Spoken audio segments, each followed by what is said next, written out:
Baik sahabat Bimbela, untuk video kali ini langsung saja kita akan membahas tentang tes karakteristik pribadi atau TKP, di mana TKP ini adalah salah satu item di tes CPNS, yang mana kita tahu bahwa ada 3 item, yaitu TKP, TWK, dan TIO. Baik, untuk soal TKP ini nanti ada 11 item. Yang pertama yaitu integritas diri, yang kedua semangat berprestasi, yang ketiga kreativitas dan inovasi, yang keempat orientasi pada pelayanan, yang kelima orientasi pada orang lain, yang keenam kemampuan beradaptasi, yang ketujuh kemampuan mengendalikan diri, yang kedelapan kemampuan bekerja tuntas, yang kesembilan kemauan dan kemampuan belajar berkelanjutan, yang ke-10 kemampuan bekerja sama dalam kelompok, dan yang terakhir adalah kemampuan mengkoordinasi dan menggerakkan orang lain. Baik, ini kira-kira prediksi soal-soal yang nanti keluar per item. Integritas diri 4, smart berprestasi 4, dan ini dan sebagainya. Total ada 40 soal untuk tes karakteristik pribadi atau TKP. Baik, langsung saja kita coba analisa, coba kita bahas masing-masing dari kompetensi dasar dalam TKP ini. Nanti ada video lanjutannya karena kompetensi dasarnya ada 11, jadi akan nanti saya buat 3 part atau 2 part, 2 bagian. Baik, kita mulai dari yang pertama, sahabat Bimbela. Ini tentang integritas diri. Jadi soal-soal tentang integritas diri nanti, nah ini adalah mengukur integritas kita.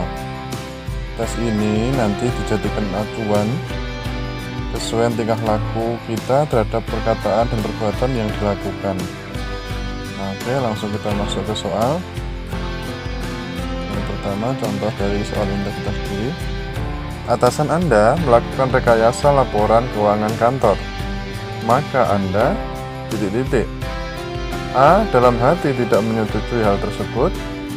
B. Hal tersebut sering terjadi di kantor manapun. C. Mengingatkan dan melaporkan kepada yang berwenang. D. Tidak ingin terlibat dalam proses rekayasa tersebut. E. Hal semacam itu memang sudah menjadi tradisi yang tidak baik di Indonesia. Baik, coba sobat Bimbela tebak kira-kira mana nanti poinnya yang paling tinggi dari kelima option ini. Ya, dari kelima option ini yang paling besar poinnya adalah yang C, mengingatkan dan melaporkan kepada yang berwenang. Karena soal nomor 1 ini tujuannya adalah mengetahui sejauh mana integritas kita ketika melihat kecurangan yang terjadi. Pada poin C ini yang menjadi kata kunci adalah mengingatkan dan melaporkan. Artinya ketika kita dihadapkan pada situasi semacam ini, ada yang rekayasa laporan keuangan kantor, kita mengingatkan dan melaporkan ini adalah resikonya besar. Tapi dari situ integritas kita pun besar. Oke. Kita ambil contoh yang poinnya 4, ini poin D, yang option D ini tidak ingin terlibat dalam proses rekayasa tersebut. Nah, ini integritasnya kurang maksimal karena di sini dia mengambil amannya saja. Oke ya, kalau yang lain ini sih kurang, integritasnya sangat kurang. Baik, jadi ada kata kunci yang harus kita kuasai. Terus contoh soal yang kedua, masih tentang integritas diri. Hampir semua pegawai di kantor instansi Anda meminta uang tanda terima kasih atas pengurusan surat izin tertentu. Namun, menurut peraturan kantor, hal itu tidak diperbolehkan. Maka, Anda A. Ikut melakukannya karena bagaimanapun juga kawan-kawan kantor juga melakukannya. B. Melakukannya hanya jika terpaksa membutuhkan uang tambahan untuk keperluan keluarga, sebab gaji kantor memang kecil. C. Terkadang saja melakukan hal tersebut. D. Berusaha semampunya untuk tidak melakukannya. Dan E. Tidak ingin melakukannya sama sekali. Baik, kira-kira jawaban yang poinnya paling besar yaitu adalah jawaban E. Tidak ingin melakukannya sama sekali. Ini jelas ya, karena di sini memang terjadi penyimpangan, tidak sesuai dengan aturan kantor.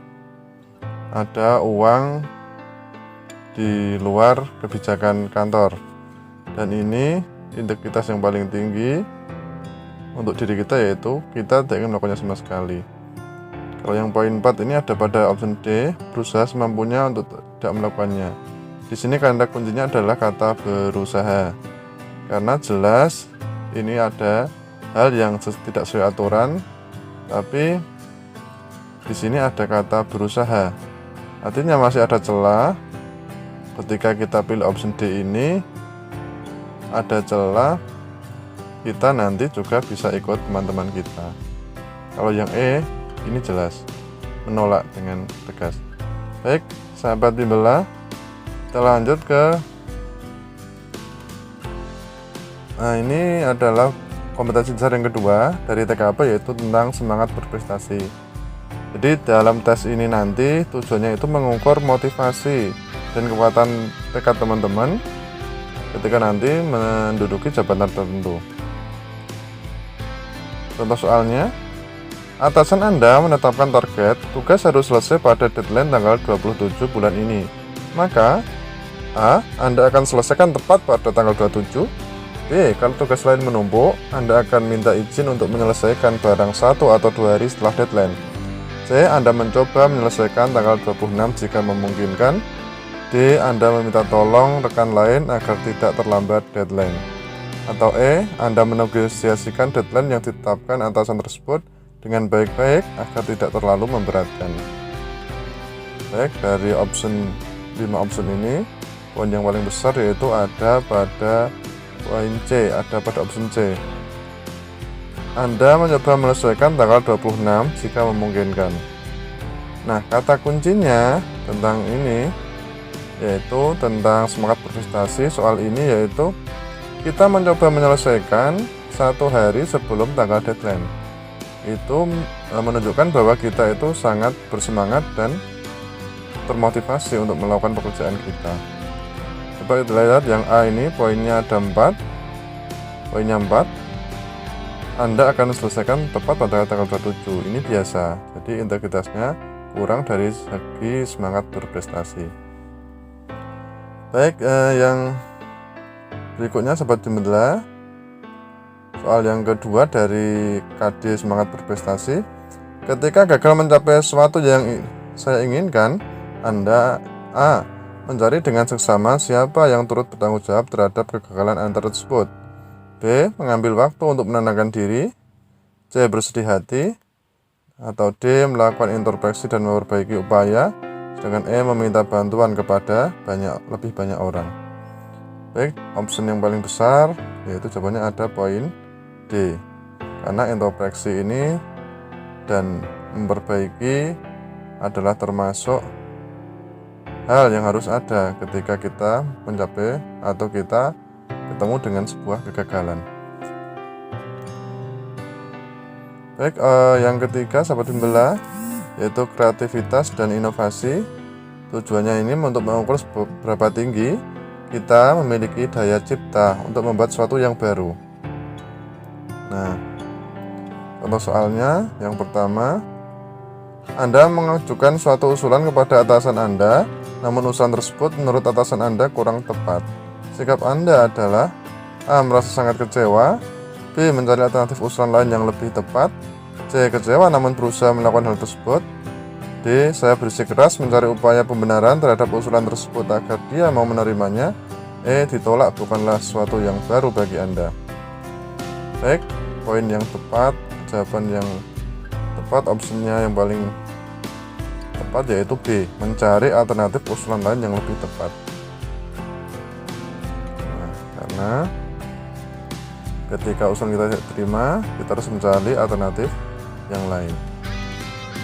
Untuk soal yang kedua tentang kreativitas dan inovasi adalah pimpinan kantor menggelar rapat kerja membahas penyusunan rencana kerja untuk tahun anggaran depan. Setiap pegawai diharapkan mempersiapkan usulan untuk kegiatan tahun depan. Respon Anda: A. Berminat mengajukan suatu ide kegiatan yang akan dilaksanakan meskipun nantinya ide tersebut belum tentu diterima. B. Tidak berminat sama sekali untuk mengajukan suatu ide kegiatan. C. Akan mengajukan suatu ide kegiatan jika diminta oleh pimpinan. D. Mungkin berminat untuk mengajukan suatu ide kegiatan yang akan dilaksanakan, namun tergantung situasi dan kondisi. E. Ragu-ragu untuk mengajukan suatu ide kegiatan karena akan kecewa jika tidak diterima. Baik, untuk soal nomor ini adalah A, opsi yang paling tinggi, yaitu poinnya 5. Karena kita berminat mengajukan suatu ide kegiatan yang dilaksanakan meskipun nantinya ide tersebut belum tentu diterima. Jadi ini menandakan kita punya kreativitas dan inovasi. Kita juga mampu menerima perbedaan pendapat. Baik, kita masuk ke dalam KD yang keempat, yaitu orientasi pada pelayanan. Jadi tujuan adanya soal ini nanti mengukur seberapa tanggap kita dalam melayani kebutuhan pelanggan ketika kita menjadi ASN nantinya. Pelanggan ini dapat diartikan secara luas sebagai masyarakat, atasan, rekan kerja, atau instansi yang lain. Contoh soalnya untuk orientasi pada pelayanan ini adalah yang pertama, saat jam istirahat ada seorang klien dari luar kota ingin menemui Anda. Klien tersebut buru-buru karena harus segera menuju bandara untuk pulang ke daerahnya. Sikap Anda: A. Segera menemuinya dan menanyakan kepentingannya. B. Tidak mau menemuinya karena Anda sedang istirahat. C. Menyuruhnya untuk menunggu. D. Meminta teman Anda menemuinya. E. Menyuruhnya untuk kembali lain kali saja. Baik, option yang A, ini poinnya tertinggi 5, karena segera menemuinya dan menanyakan kepentingannya. Tujuan dari soal ini adalah mengetahui sejauh mana kepedulian kita terhadap klien yang mengalami kesulitan. Nah, ini kita berarti harus memilih jawaban yang kita itu mengetahui, kita itu peduli terhadap klien kita. Oke. Soal yang kedua. Suatu hari ada seorang klien berkebangsaan asing menemui Anda untuk berkonsultasi. Anda tidak mengerti bahasa yang ia gunakan. Maka sikap Anda: A. Menolak untuk menemuinya karena takut tidak paham. B. Menyuruh rekan Anda yang memahami bahasa orang asing tersebut untuk menemuinya. C. Meminta bantuan rekan Anda yang memahami bahasa orang asing tersebut untuk menerjemahkan ketika Anda sedang berbicara dengannya. D. Berpura-pura memahami pembicaraannya. Atau E. Meminta orang asing tersebut untuk datang lain kali dan membawa penerjemah. Baik, untuk soal nomor 2 ini, opsi yang paling tinggi adalah C. Memberi bantuan rekan Anda yang memahami bahasa orang asing tersebut untuk menerjemahkan ketika Anda sedang berbicara dengannya. Intinya, kalau kita ada pada soal KD ini, kita harus menjadi orang yang peduli terhadap klien kita. Baik, yang kelima, KD kelima ini orientasi pada orang lain. Tujuannya mengukur kepedulian kita atau pada kepentingan orang lain. Kita itu harus memahami bahwa orang itu memiliki kepentingan masing-masing yang harus kita hargai. Dari soal ini, tes KD ini, ASN nantinya dituntut untuk tidak egois dan acuh terhadap kepentingan orang lain. Dalam hal ini bisa masyarakat, bisa atasan, rekan kerja, dan lain sebagainya. Baik, contoh soalnya adalah buah mangga milik tetangga Anda berjatuhan dan mengenai genting rumah Anda hingga berlubang. Sikap Anda adalah: A. Mendatangi tetangga Anda dan marah-marah. B. Menyuruh tetangga Anda untuk menebang pohon mangganya. C. Mendatangi tetangga Anda dan meminta dengan sopan agar memangkas dahan-dahan pohon yang berada di atas genting Anda. D. Meminta izin kepada tetangga untuk menebang dahan tersebut. Atau E. Menebang pohon mangga tanpa sepengetahuan tetangga Anda. Kita lihat poin yang tertinggi adalah poin C. Karena di sini kata kuncinya adalah sopan. Sedangkan untuk poin D ini poinnya 4. Dan untuk poin option B poinnya 3. Soal yang kedua, rekan kerja Anda yang sedang cuti melahirkan meminta Anda untuk membawakan barang-barangnya tinggal di kantor. Sikap Anda: A. Segera mengantarkannya. B. Menggunakan jasa kurir untuk mengantar. C. Mengantarnya sepulang kantor sekaligus menjenguk rekan Anda. D. Menolak karena pekerjaan Anda banyak. Atau E. Menyuruh rekan Anda yang lain untuk mengantar. Baik, jawaban yang tepat adalah poinnya paling tinggi, yaitu C. Mengantarnya sepulang kantor sekaligus menjenguk rekan Anda. Baik, demikian sahabat bimbel. Terima kasih. Assalamualaikum warahmatullahi wabarakatuh.